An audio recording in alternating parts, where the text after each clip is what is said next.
ಒಬ್ಬ ಸನ್ಯಾಸಿ ಅಲ್ಲಿ ಪ್ರತಿದಿನ ಒಂದು ನದಿ ದಂಡೆ ಮೇಲೆ ಕುಳಿತು ನಿಮಗೆ ಏನು ಬೇಕು ಅದು ನಿಮಗೆ ಸಿಗುತ್ತದೆ, ನಿಮಗೆ ಬೇಕಾದ್ದನ್ನು ನೀವು ಪಡೆದುಕೊಳ್ಬೋದು ಅಂತ ಕೂಗ್ತಾ ಇರ್ತಾನೆ. ಸನ್ಯಾಸಿನ ನೋಡ್ತಿದ್ದ ಜನ ಅವನೊಬ್ಬ ಹುಚ್ಚ ಅಂತೇಳಿ ಮಾತಾಡಿಕೊಂಡು ಅವನ ಮಾತಿಗೆ ಗಮನ ಕೊಡದೆ ಹೋಗ್ತಾ ಇರ್ತಾರೆ. ಎಂದಿನಂತೆ ಒಂದು ದಿನ ಆ ಸನ್ಯಾಸಿ ಹೇಳ್ತಾ ಇರ್ತಾನೆ. ಒಬ್ಬ ಯುವಕ ಹಾದು ಹೋಗ್ತಿರ್ತಾನೆ. ಅವನು ಸನ್ಯಾಸಿ ಧ್ವನಿಯನ್ನು ಕೇಳಿ ಅವನ ಬಳಿಗೆ ಹೋಗ್ತಾನೆ. ನಿನಗೆ ಏನು ಬೇಕು ಕೇಳು ಮಗು, ನೀನು ಕೇಳಿದ್ದೆಲ್ಲ ಸಿಗುತ್ತೆ ಅಂತೇಳಿ ಋಷಿನ ಹೇಳ್ತಾನೆ. ಆಗ ಸೇಮ್, ಧನ್ಯ ಗುರುಗಳೇ, ನೀವು ಏನು ಬೇಕಾದರೂ ಸಿಗುತ್ತದೆ ಅಂತ ಹೇಳ್ತಾ ಇದ್ದೀರಾ, ನನಗೆ ಬೇಕಾದ್ದನ್ನು ನೀವು ನನಗೆ ನೀಡಬಹುದೇ ಅಂತೇಳಿ ಕೇಳ್ತಾನೆ. ಹೌದು ಅಂತೇಳಿ ಸನ್ಯಾಸಿ ಹೇಳ್ತಾನೆ. ನಿನಗೆ ಏನು ಬೇಕು ಕೇಳು, ನಾನು ಕೊಡ್ತೀನಿ ಅಂತ ಹೇಳ್ತಾನೆ.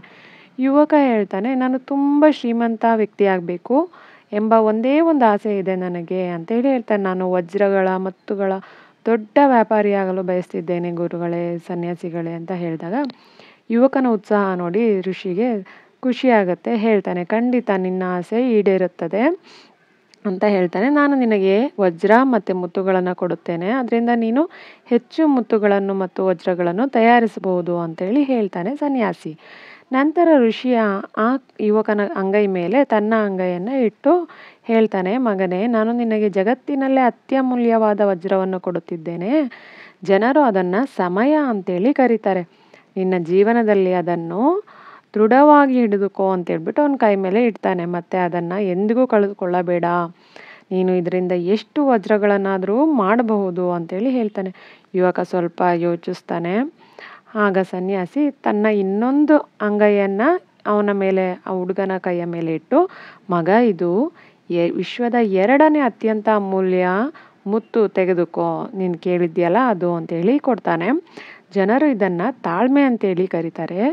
ಸಮಯ ನೀಡಿದ ನಂತರವೂ ನಿನಗೆ ಫಲಿತಾಂಶವನ್ನು ನೋಡದಿದ್ದಾಗ ಆಗ ನೀನು ಈ ಅಮೂಲ್ಯವಾದ ಮುತ್ತನ್ನು ಬಳಸು. ಈ ತಾಳ್ಮೆಯ ಮುತ್ತು ಹೊಂದಿರುವವನು ಈ ಜಗತ್ತಿನಲ್ಲಿ ಏನನ್ನಾದರೂ ಸಾಧಿಸಬಹುದು ಎಂಬುದನ್ನು ನೀನು ಯಾವಾಗಲೂ ನೆನಪಿನಲ್ಲಿಡು ಅಂತೇಳಿ ಹೇಳ್ತಾನೆ. ಆ ವ್ಯಕ್ತಿ ಸನ್ಯಾಸಿಯ ಮಾತುಗಳನ್ನು ಗಂಭೀರವಾಗಿ ಪರಿಗಣಿಸ್ತಾನೆ ಮತ್ತು ಸಮಯ ಮತ್ತು ತಾಳ್ಮೆ ಈ ಜಗತ್ತಿನಲ್ಲಿ ಅತ್ಯಂತ ಅಮೂಲ್ಯವಾದ ರತ್ನಗಳು ಎಂಬ ದೊಡ್ಡ ಪಾಠವನ್ನು ಕಲ್ತ್ಕೋತಾನೆ. ಅವನು ಎಂದಿಗೂ ತನ್ನ ಸಮಯವನ್ನು ವ್ಯರ್ಥ ಮಾಡುವುದಿಲ್ಲ ಹಾಗೂ ಯಾವಾಗಲೂ ತಾಳ್ಮೆಯಿಂದ ಕೆಲಸ ಮಾಡುತ್ತೇನೆ ಅಂತ ಯುವಕ ಅಂದಿನಿಂದ ನಿರ್ಧರಿಸ್ತಾನೆ ಮತ್ತು ಅಲ್ಲಿಂದ ಹೊರಟು ಹೋಗ್ತಾನೆ. ಮುಂದೆ ಯುವಕ ದೊಡ್ಡ ವಜ್ರದ ವ್ಯಾಪಾರಿಯೊಂದಿಗೆ ಕೆಲಸ ಮಾಡ್ತಾನೆ. ಅವನು ತನ್ನ ಸಮಯವನ್ನು ಸರಿಯಾಗಿ ಬಳಸಿ ಕೆಲಸವನ್ನು ಕಲಿತು ಪ್ರಾಮಾಣಿಕತೆ ಮತ್ತು ಕಠಿಣ ಪರಿಶ್ರಮದಿಂದ ಮತ್ತು ತಾಳ್ಮೆಯಿಂದ ಮುಂದೊಂದು ದಿನ ದೊಡ್ಡ ವಜ್ರದ ವ್ಯಾಪಾರಿ ಕೂಡ ಆಗ್ತಾನೆ. ನಾವು ಅಷ್ಟೇ, ನಮ್ಮ ಜೀವನವನ್ನು ನೋಡಿದರೆ ಜನರು ತಮ್ಮ ಜೀವನದಲ್ಲಿ, ಶಾಲೆಯಲ್ಲಿ ಈ 2 ಕೊರತೆಯಿಂದ, ಅಂದರೆ ಸಮಯ ಮತ್ತು ತಾಳ್ಮೆಯ ಕೊರತೆಯಿಂದ ತಮ್ಮ ಗುರಿಯನ್ನು ನೋಡಲು ಸಾಧ್ಯವಾಗ್ತಾ ಇಲ್ಲ. ನಿಮ್ಮ ಜೀವನದಲ್ಲಿ ಯಾವುದೇ ಗುರಿಯನ್ನು ಸಾಧಿಸಲು ಸಮಯ ನಿರ್ವಹಣೆ ಮತ್ತು ತಾಳ್ಮೆ ಎಂಬ 2 ಗುಣಗಳು, 2 ರತ್ನಗಳು ಹೊಂದಿರೋದು ತುಂಬ ಮುಖ್ಯ. ನಿಮ್ಮ ಸಮಯವನ್ನು ವ್ಯರ್ಥವಾಗಲು ಬಿಡಬೇಡಿ ಮತ್ತು ಕಷ್ಟಕರ ಸಂದರ್ಭಗಳಲ್ಲಿ ಸಹ ತಾಳ್ಮೆಯನ್ನು ಬಿಟ್ಟುಕೊಡಬೇಡಿ. ಯಾಕೆ ಅಂತಂದರೆ ಸಮಯಕ್ಕಿಂತ ಬಲಶಾಲಿ ಯಾರೂ ಇಲ್ಲ ಮತ್ತು ತಾಳ್ಮೆಗಿಂತ ದೊಡ್ಡ ಸಂಪತ್ತು ಯಾವುದೂ ಇಲ್ಲ. ನಾವು ನಮ್ಮ ಜೀವನದಲ್ಲಿ ಸಮಯದ ಮಹತ್ವವನ್ನು ಅರ್ಥ ಮಾಡಿಕೊಂಡಿರಬೇಕು ಮತ್ತು ಸಮಯವನ್ನು ಸದುಪಯೋಗಪಡಿಸಿಕೊಂಡಲ್ಲಿ ಮತ್ತು ಕಷ್ಟದ ಸಂದರ್ಭಗಳಲ್ಲಿ ಸಹ ತಾಳ್ಮೆಯಿಂದಿದ್ದರೆ ನಾವು ಏನು ಬೇಕಾದರೂ ಮಾಡಬಹುದು, ಏನು ಬೇಕಾದರೂ ಸಾಧಿಸ್ಬೋದು ಮತ್ತು ನಮ್ಮ ಜೀವನದಲ್ಲಿ ನಾವು ಏನನ್ನಾದರೂ ಪಡೆಯಬಹುದು.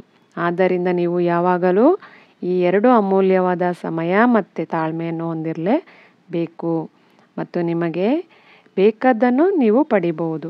ಈ ಮಾತುಗಳು ನಿಮಗೆ ಇಷ್ಟವಾಗಿದ್ದಲ್ಲಿ ಸಬ್ಸ್ಕ್ರೈಬ್ ಮಾಡಿ, ಲೈಕ್ ಮಾಡಿ ಮತ್ತು ಇದನ್ನು ಶೇರ್ ಮಾಡೋದನ್ನು ಮರಿಬೇಡಿ ಫ್ರೆಂಡ್ಸ್.